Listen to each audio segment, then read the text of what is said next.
here is our host, Tian Wei. Hello and welcome to World Insight. I'm Tian Wei in Beijing. We begin with a look at India's worsening COVID crisis. Within a day on Monday, India has recorded more than 366,000 fresh COVID-19 cases and 3,000 deaths. Calls for a nationwide shutdown continue to grow, but so far Prime Minister Narendra Modi has resisted to take swift action. Earlier, the World Health Organization sounded an alarm about a highly contagious coronavirus variant recently detected in India. With the mounting COVID cases and the new variant potentially being resistant to vaccines, how will India contain the virus and effectively roll out vaccines? Let's loop in our panelists to find out about the latest in India and also how vaccines are being used and debated in different parts of the world. Take a look.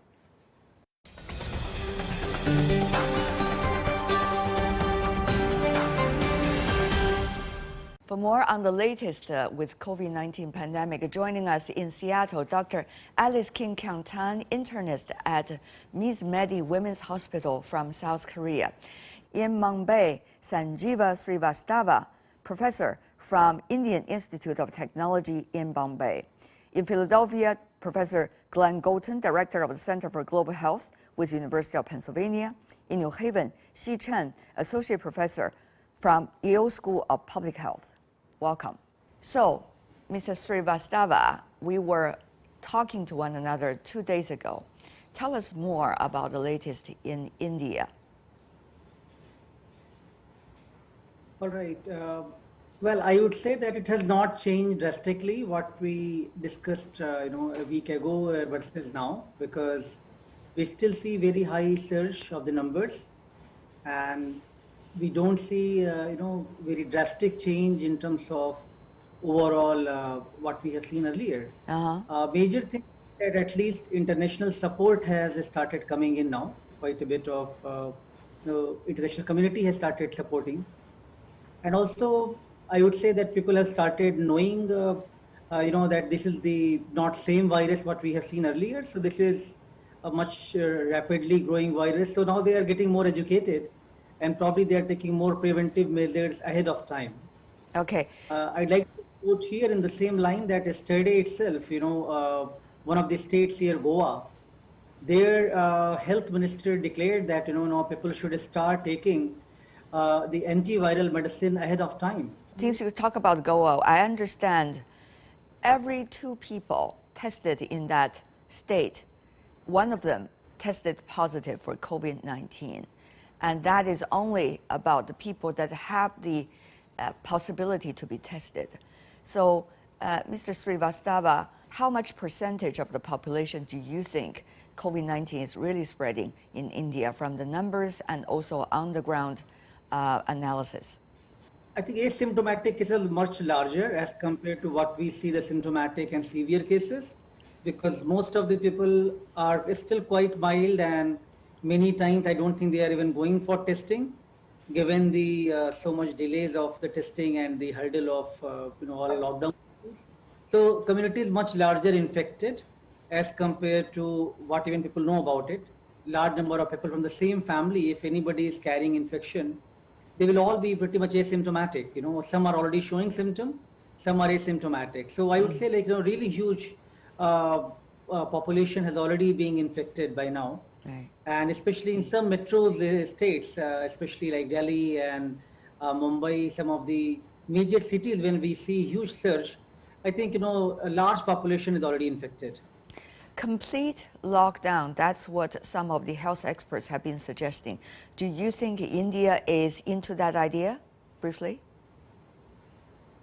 I think last year there was complete lockdown, which Modi government declared, that definitely controlled the this particular surge of the first wave. Very difficult to even think about the poverty line people, and lot of migration issues and giving people job.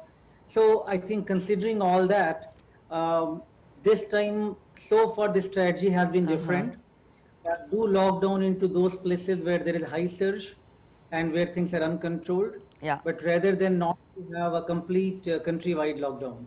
Another thing about the vaccines for India, we understand it's about 10% of the population that the vaccine numbers inside the India could be able to provide. But of course, the injection inoculation is far from that. Do you see that is picking up with the right speed? I think there are two major constraints here. Number one is, of course, the supply chain production itself is the major problem. And now coming the lot of foreign aids and lot of raw material coming from states and other places probably will ramp up the vaccine production, because that cannot happen overnight and boost up for the whole population. I see. Number two, the major challenge is all the medical infrastructure, the medical staff. They're all busy with helping the patients right now with their current problems, and even the general public is not as enthusiastic to go out for vaccination as they would have been after the first wave, which was happening earlier. So now people are actually really hesitant to go out because of lot of issues get contraction of contamination even from outside. Yeah. So both of them are definitely impeding the way of really doing the mass inoculation right now.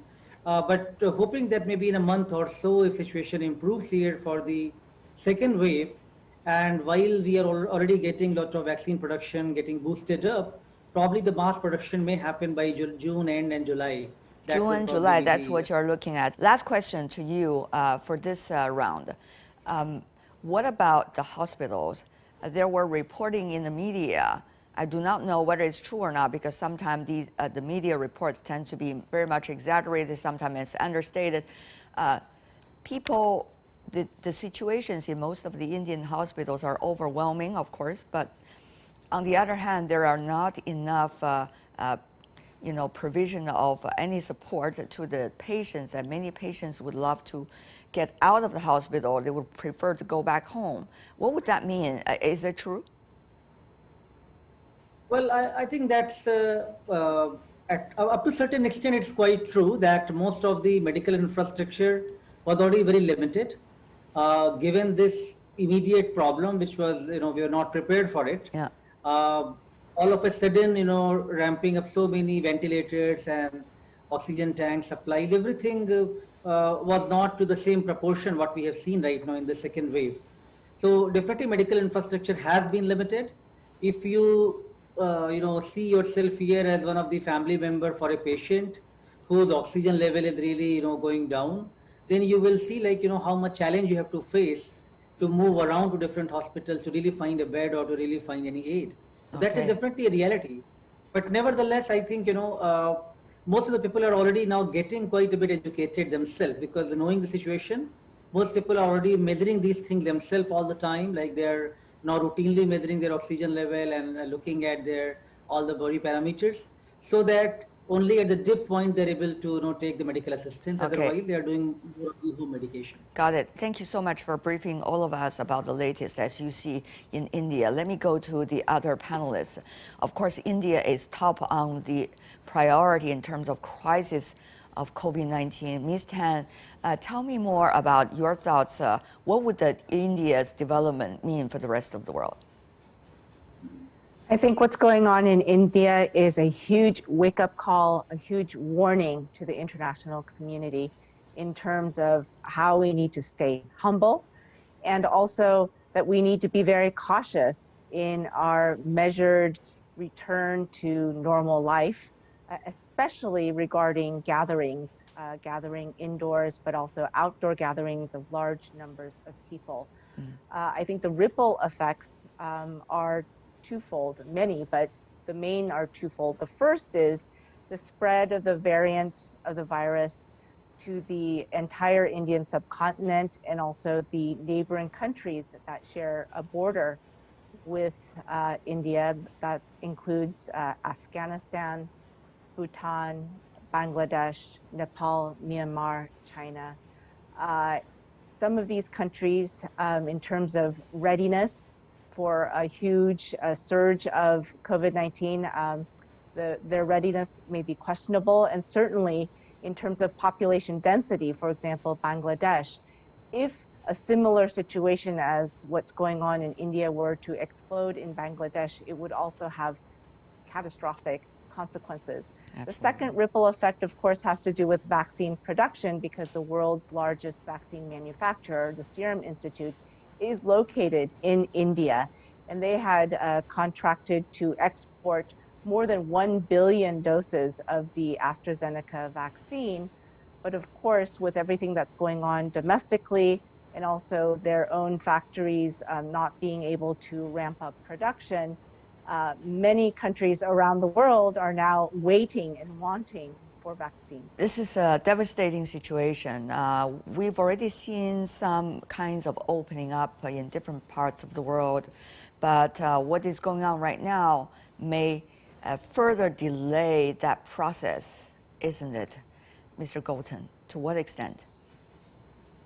Yeah, I think that would be the wise approach. I think, unfortunately, here in the United States, we have two different populations, roughly, of individuals, those individuals who have been vaccinated and understand the tremendous risks of viral infection, and then a minority population, but still a substantial number of people in the United States who have never believed that the pandemic was a serious threat, have resisted taking vaccines. And so we have in the United States a substantial number of individuals who remain at risk and remain percolating relatively low levels of viral infection compared, for example, to India, but still quite high. So, I think the impact of the virus varies widely by country.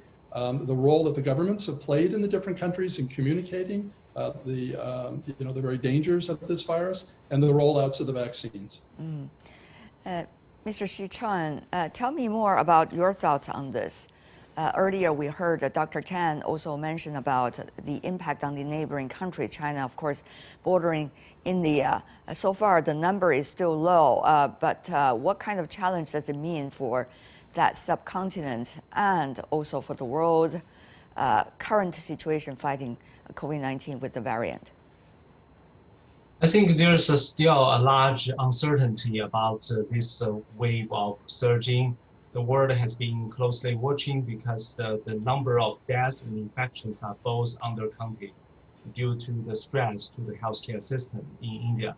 And also the virus sequencing has not been done enough. Unless we understand better about all kinds of variants, then we know whether the vaccine can be effective.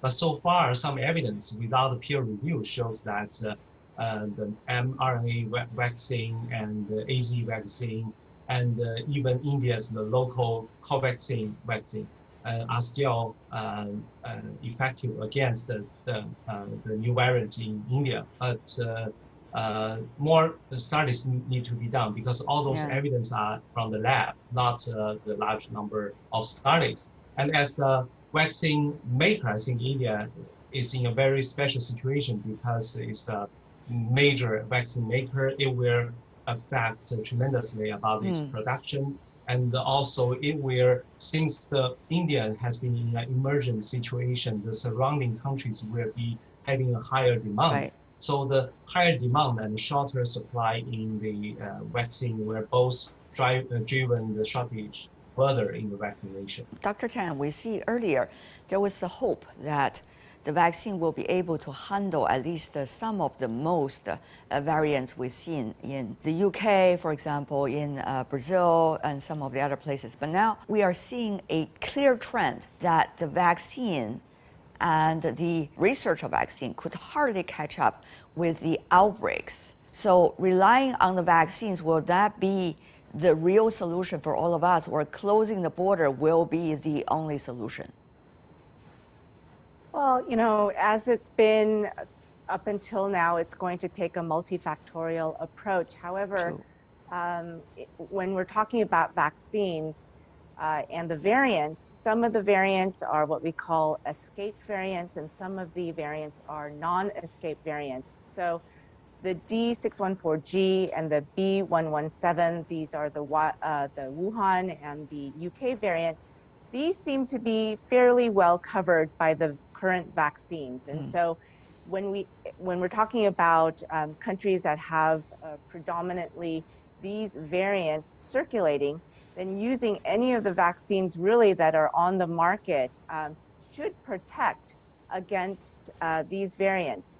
More concerning, however, are the B1351 South African and the P1 Brazil variants. The WHO, I think they just announced that the Indian B1617 variant is also a variant of concern. But I don't think we're in a position to really pick and choose our strategy regarding vaccination. I think trying to vaccinate as many people as quickly as possible is the best strategy forward, and we can't really pick and choose at this time. That being said, I know that Moderna and Pfizer are working on version 2.0 of their vaccines to tackle the B1351, the South African variant, a little bit better. And so hopefully when that new vaccine, the updated version is available, it will be deployed in countries where that variant is predominant.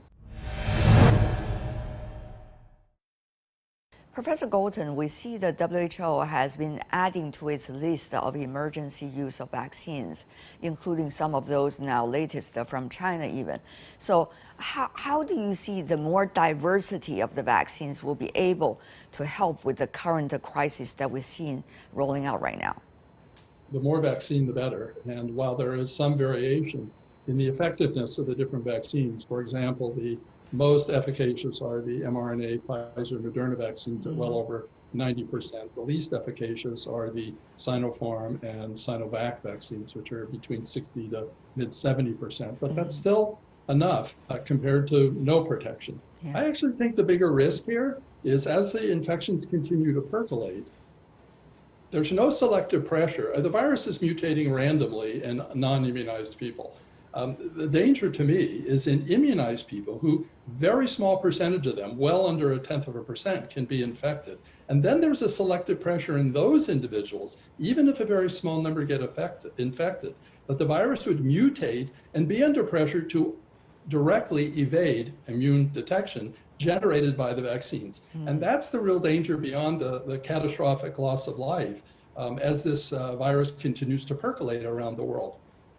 Dr. Shi-Chen, do you see that as danger? With more replication of the virus, there's more danger about the mutation, which can avoid or evade the immune system. So I think the WHO's efforts to approve emergency use listings of 6 vaccines so far, and hopefully the Sinovac will be approved soon, will be a key step for inclusion of those vaccines in the COVAX. And we know the inclusion of those vaccines in the emergency use is the first step towards negotiating with the producers, manufacturers to distribute and produce those vaccines in the global scale. That would be very important. And as we know, although the WHO already have the COVAX have 6 vaccines, including Sinopharm, but each of them have their strengths and limitations. So they have to be combined, complement each other in use in different contexts globally. Interestingly related to the vaccines, Mr. Srivastava, India is the biggest vaccine producers, one of the biggest, and yet because of the vaccines are mainly produced for other companies to distribute it elsewhere, not in India, one of the biggest developing countries in the world. So here comes to the dilemma, isn't it? So what do you see from India on the ground as the solution? Serum Institute of India, I think they definitely have huge production capability. So they should be able to ramp up easily given their strength. Right now, the major issues are, because of pandemic, a lot of even manpower, workers, everybody's getting infected. So even they are also, getting reduced to the capacity, what otherwise they could have done. But hopefully with, a lot of other aids coming in, this should really be able to ramp up quite a bit. And also the co-vaccine, which is the India make, with the inactivated virus, even that production also going on with the full swing, although that's going to take slightly longer time and not to the same magnitude what Covishield can be used for that purpose. But both of them together should be able to really ramp up quite a bit, and that's already happening right now. The WHO, rather the WTO, has been discussing about the IPR issue of vaccines, and the U.S. volunteered, the U.S. government, I should say, volunteers to donate, in a way, the IPR and do not make it an issue. But the companies are having very different opinions, and different countries are having very different opinions. So, Professor Galton, is IPR issue of the vaccine the issue we're facing right now, particularly at this time when we see the crisis? Or are we seeing a whole set of issues that all urgently need to be resolved at this moment? I have to say, for a manufacturer to never have produced, for example, an mRNA vaccine, and to now try to ramp up with that once the intellectual property hurdles are overcome, that's going to be months and months and months. And so, in fact, what we've got to do is open the pipeline, and that means easier distribution of supplies, because there's also a supply chain problem, particularly for the vaccines that are vector vaccines, like the Covishield AstraZeneca vaccine, or the Novavax vaccine, which I know is also going to be made in India, which is a protein-based vaccine. They have much greater requirements on infrastructure and unique products. And then also the distribution network really should be a global network that the WHO should be coordinating, so that individual countries aren't coordinating these. I think those are much, much more important than the intellectual property issues. In the Sitting where you are in Philadelphia, how do you see this division between the Biden administration's volunteering to donate, in a way, the IPR, while the businesses who are really owning the IPR are saying no? Well, look, it's a straight, you're talking to a highly capitalistic system here in the United States and in many other parts of the world. And I think it's time that if in fact, and I happen to believe that releasing the intellectual property is the right thing to do, it should have been done months and months ago, then we would maybe be in a different situation. And the only way to overcome that is for the government to back the companies through some kind of pricing arrangement so that they can recover their costs of development. Dr. Tan, how do you see that issue, the division between the politicians? We do not know whether it's for diplomacy or soft power. You never will be able to know why they do something. But how do you see this division between the real business ownership of IPR and U.S. politicians, the current administration? First of all, I think we need to make the process of negotiation for the price of vaccines much more transparent. I think that it's widely known that pharmaceutical companies, they're not losing money from the pandemic. But I don't know that anyone knows exactly how much they are actually profiting. And I think this information should be made public, and we should know exactly what the financial situation is. And in terms of government subsidizing the pharmaceutical companies to waive their international patents and their property rights, I think this is enticing. In terms of as a concept, you are putting extra scrutiny on the pharmaceutical companies that are producing or owning IPR of vaccines for COVID-19. Is that what you're suggesting? These companies might resent that too, because they could have quarterly earnings reports coming out, just like every company. Should they receive extra scrutinization? Yes, I think so. I mean, this is a global issue. And a lot of the funding that supported the research and the distribution and the whole vaccine manufacturing process, a lot of that money was donated, right? By Gavi, by CEPI, by Operation Warp Speed.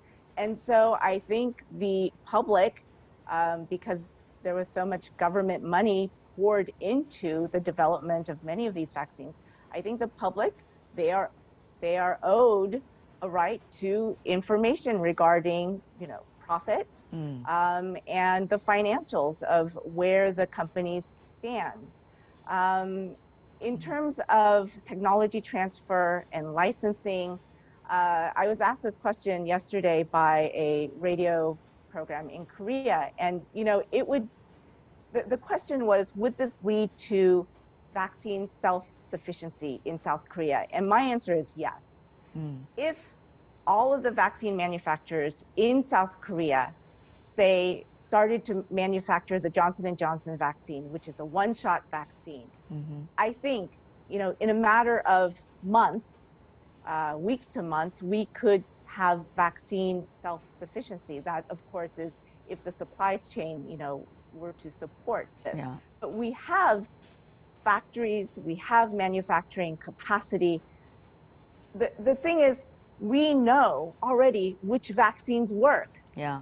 There are factories around the world which could start to make these vaccines that we know work, but it's not happening. And I think we need to push for this to happen, because the world cannot wait. We cannot wait 2-3 years to have the kind of supply ramped up, because the demand is immediate.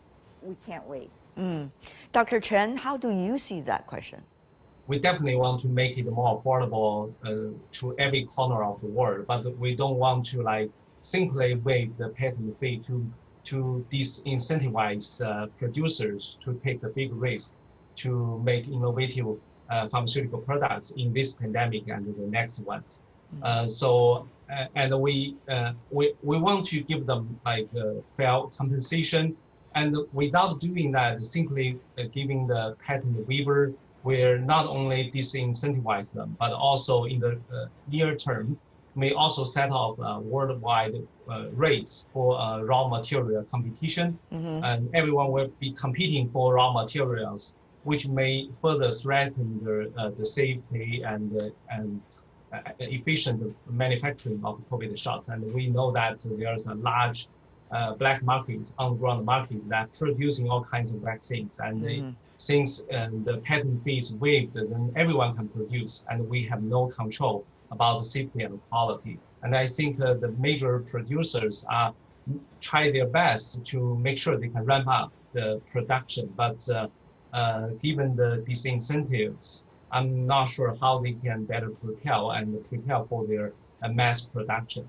So we have to leave that to the industry to decide. And in the meantime, I think through the public financing, we can do better to make it more affordable to those vulnerable population without sacrificing the safety and the supply of the product. Certainly, this is a big topic to be debated, but I hope the consensus can come sooner than later. Thank you so much for every one of you participating in our discussion, providing your analysis and the very important from-the-ground information. Alice Kim Kyung-tan, Sanjeeva Srivastava, Glenn Golton, and Xi Chen, thank you so much. That's a conversation I had with doctors from different parts of the world of the latest crisis in India and the latest debate about vaccines.